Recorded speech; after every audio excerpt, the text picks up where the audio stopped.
This video, I'm going to show you the illusion of outer reality, and I'm going to show you how to really change your life in a very powerful way. Welcome back to another video. My name's Aaron, and I help people expand their consciousness. Now in this video, I'm going to be sharing with you the illusion of outer reality. I'm going to walk around right now, and let me show you, like, these lemons, right?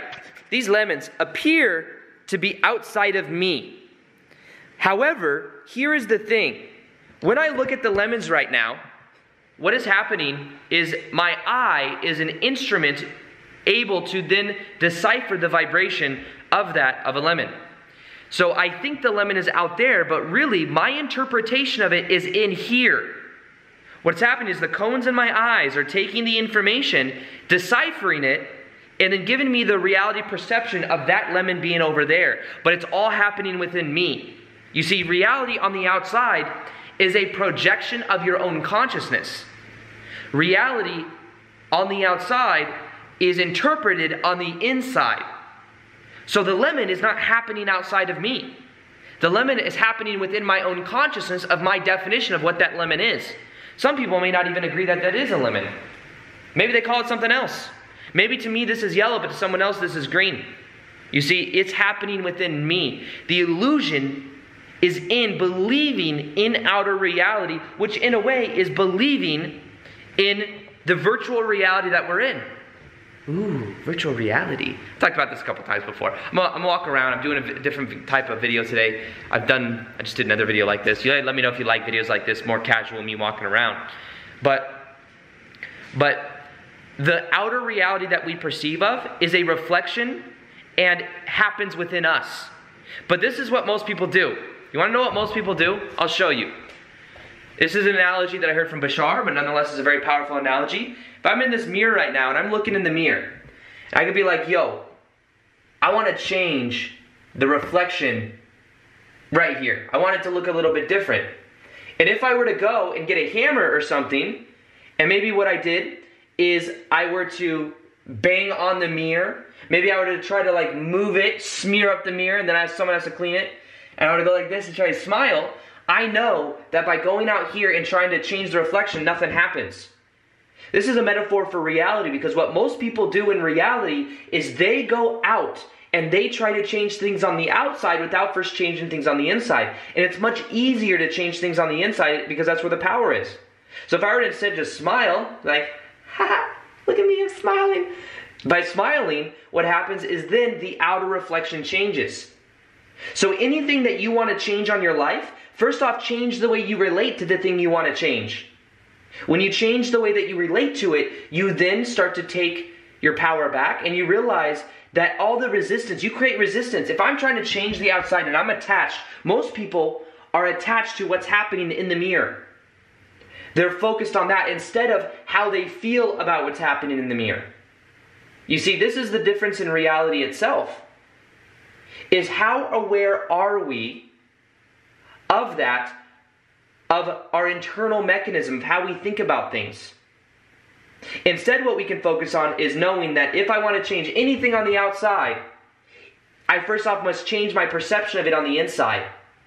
Instead of me trying to change that lemon, I could think about it in a different way. If I wanted to change that lemon to be in a way more healthy to me, if I wanted to relate to it in more of a healthy way, and I want to start using it in a healthy way, what I could do is put it in hot water and lemon. Now you could say you did that on the outside, but I first off perceived of it, and I knew the benefits of drinking lemon water in the morning and how good that is for digestion, and that transformed my idea of it.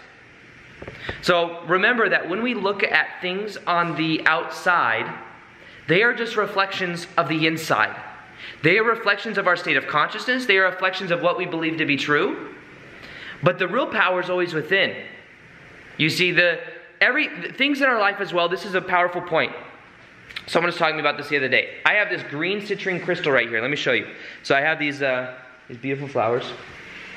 Oh my God, they smell so good.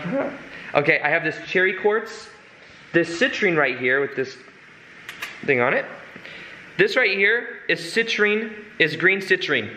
Green citrine means that instead of this like yellow citrine, because I have this yellow citrine right over here, this yellow citrine is, I love this tree by the way, amethyst and then yellow citrine. Citrine is amethyst that's been heated up. I don't know why I felt like saying that. It's just a little cool fact thing I know. Green though is when it's actually heated up from the earth. So this is like very natural. So it was amethyst, but then it was heated up by the earth. Now, crystals have a certain geometric form. Some people believe that by putting intention into crystals, it amplifies their intention. However, that is true for the people that use it and have that, what is called a permission slip. That they use that as a tool. This is a powerful tool if you believe in it, but if you even believe in it, you're using your own energy to amplify it. It's amplifying your own energy, and because you believe in it, it then has even more power. Whereas somebody else would be like, I don't believe in that at all. Guess what? They would get that reflection in their reality. That would be the illusion they create. And even then, we could say, well, isn't it real that crystals have this magic, this power?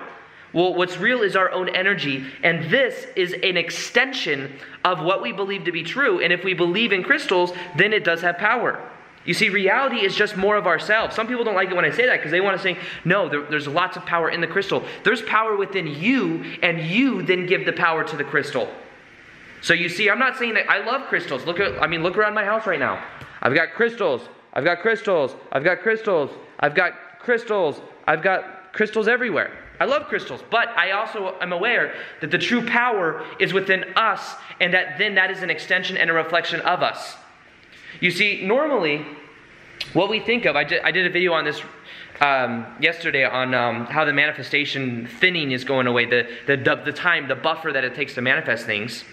Let me show you something real quick though. Around the planet right now, there's this energetic field around the planet, and around the planet, we have our own individual energy fields around us. And this is our toroidal field, and we have these thoughts, emotions, beliefs within us. And then we experience in our reality, a reflection of whatever that is, however we interpret that, and our thought processes and everything. Around the earth, there's also this toroidal field. And what happens is we believe that these things are outside of us. But what if you were to imagine that your energetic field actually goes even beyond the whole entire earth? And what happens is, since there's so many of us on the planet that have these beliefs about earth and the way things are, and maybe our perception has been for the longest time kind of put in a certain direction so that we buy into reality being a certain way, what we realize though is as we change our beliefs, as we change us on the inside, we then create for ourselves a new timeline. We create for ourselves a new reality altogether. Because even though we think of physical reality as so real, it's just a projection of consciousness. The more of us that wake up to this though, the more of us become aware of who we really are. So you see, this is what I think is more powerful than anything else, is knowing that everything in reality is a reflection. It's a reflection of who we are. It's a reflection of what we believe to be true. And just like that mirror, if you want to change anything in your life, first off, change within yourself. Change the way you relate to things. Focus more on your state of being. Realize the truth of life. That mirror has no insistence as to what I do. The mirror, if I smile, the mirror smiles back. If I frown, the mirror frowns back. Whatever I do, the mirror reflects back. In the same way, if you change on the inside the way that you relate to something, and you focus more on your state of being, the mirror will have no choice but to change, because you have changed within yourself. You see, this is where things become different, because everyone, their whole life goes around, because we're made to believe and to identify with our senses, the 5 senses we have, thinking that this is who we are. So we run around believing it is who we are, and we think that in order to change things, we have to take a lot of action, we have to do a lot of things. Understand that action is a frequency, but it's also something that we do within ourselves, something that we put the power into. So this switches the game for a lot of people, because once we see it's an illusion, it's much easier to change. When things are very, very solid, they're very hard to change, because they're heavy. Think about it. The lower the vibration is, the more denseness it has, the more you have to do to actually get it to change in a certain way. But what I'm suggesting to you is this main concept. This is one of my favorite concepts I share, that I say quite often. The more you realize that your life is a form of dream, the more dreamlike your life becomes. And the more lucid you become in this stream of life, the more ability you have to direct your life in the way that you want. Because you're aware. Awareness is the key here. Awareness is the most simple thing, and sometimes it seems too simple. But when you become aware that you're dreaming in a dream, you can then direct the dream because you're not at the effect anymore. You're not under the hypnosis of the dream itself. And the same way in reality, reality is a dream. Many people still are sleeping, but many people are waking up right now. What are they waking up from? They're waking up more into this dream, but aware that they can direct it in the way that they want. So it's a very empowering thing, but this is something I've used in so many ways of my life. If there's anything I want to change on my outside, I change the way that I relate to it first. And by changing the way that I relate to it, it then changes the reflection that I get. If there's somebody, for example, that is negative, that's bringing my energy down, I have a definition, a judgment that that person brings my energy down. If I instead allow them to be who they are and how they are, a lot of times they'll transform anyways because I transform my perception of them. You see, this is where we get even deeper into reality. Everyone is a reflection of us at a certain level. And when we change the way that we view them, many times they will change in their reality. There's a practice called Ho'oponopono. Ho'oponopono, it's one of the most, I never knew how powerful it was because it was just 4 simple statements. You say, I'm sorry, please forgive me, I love you, thank you, I love you. You say those 4 things. I was like, why would that be so powerful? But as you say it in your energetic field, and you think of the people that you may have had disturbances in your energy field about in your life. And by saying those things and taking accountability for anything that's happened, anything someone else has done to you, anything someone else has done to you, you've actually done to yourself because you have in the first place labeled it as somebody doing something to you. You see, you created that. You had to agree to that reality. You had to agree to that reality that someone is treating you a certain way for it to actually happening. So Ho'oponopono allows you to take back your power and to understand you did it. Even if someone did something to you, you agreed to it at a certain level. Could be from a spiritual perspective or whatever it is. We could say it from that point of view. But also, you created the interpretation of it. And because of that interpretation, it then caused that energy disturbance to then have problems with other people in your life. If someone treated you a certain way when you were younger and then you keep creating that same experience over and over again, it could be from just not being aware of it. So Ho'oponopono allows you to then tap more into your energy, and what it allows you to do is to heal that. And Ho'oponopono, listen to this. Listen how crazy this is with Ho'oponopono. I never knew how powerful it was because I just thought it was this like ancient technique that was powerful, but I never knew how deep into metaphysics it really goes. This was from a doctor. He was in and noticing that there was a certain number, I think like 15 or 50 or something like that. I can't remember. You can look it up though. But of patients in some type of mental hospital. What he did is instead of trying to help them change them, he changed his perspective of them and started to see them as healed, started to treat them as healed. And in his reality, those people all healed. Which then begs the question, are we shifting, as we shift our consciousness, we're shifting our version of the people that the reality we're in. Because remember, they're reflections. You see, this is where things get a little bit trippy. But as he was saying these four words, and what I'll do is I'll link a video below that you can listen to for 21 days and it'll change your life. It'll change your life in so many ways. You'll heal patterns within yourself, patterns with other people. There's music in it. And you just follow along with me with that intention. And you'll watch your life begin to change. It's a Ho'oponopono video that I made. It'll be in the top of the description box below. But in general, he changed his perception of other people, and then other people changed because of that. His version of them and his reality changed.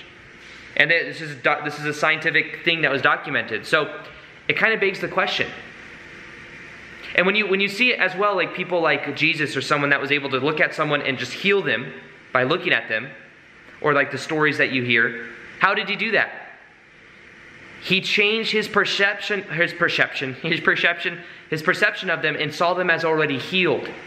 And then he was able to do that because his sense of perception was so strong that it overpowered the lady's disturbance of her not being healed and her belief in him too, and she was healed. You see? So outer reality is an illusion. It's just an illusion you may have believed in for so long that you may have got along the way a little bit of disturbances, a little bit of things you don't prefer. But the way that you heal anything on the outside is you first off change it on the inside. And by changing it on the inside and changing the way that you relate to it, you then begin to transform your life in a very powerful way. So listen to that Ho'oponopono meditation for 21 days and watch. Listen to it in your car, listen to it when you're walking around. You can just repeat it. It's just 4 simple statements. And by doing though, you'll see that things become very easy for you to create in your life because you've raised your vibration and you've healed patterns of the past. So something else I'll be doing is more live Q&As on Instagram. If you want to ask me questions, you can do so by following me here. Also, I post twice a day there as well, actually 3 times a day there as well. Other than that, I hope you enjoyed this video. Feel free to like this video if you like it. Subscribe if you haven't already. Hit the little notification gear so you can see the daily vids that I do. Other than that, as always, peace, much love, and namaste.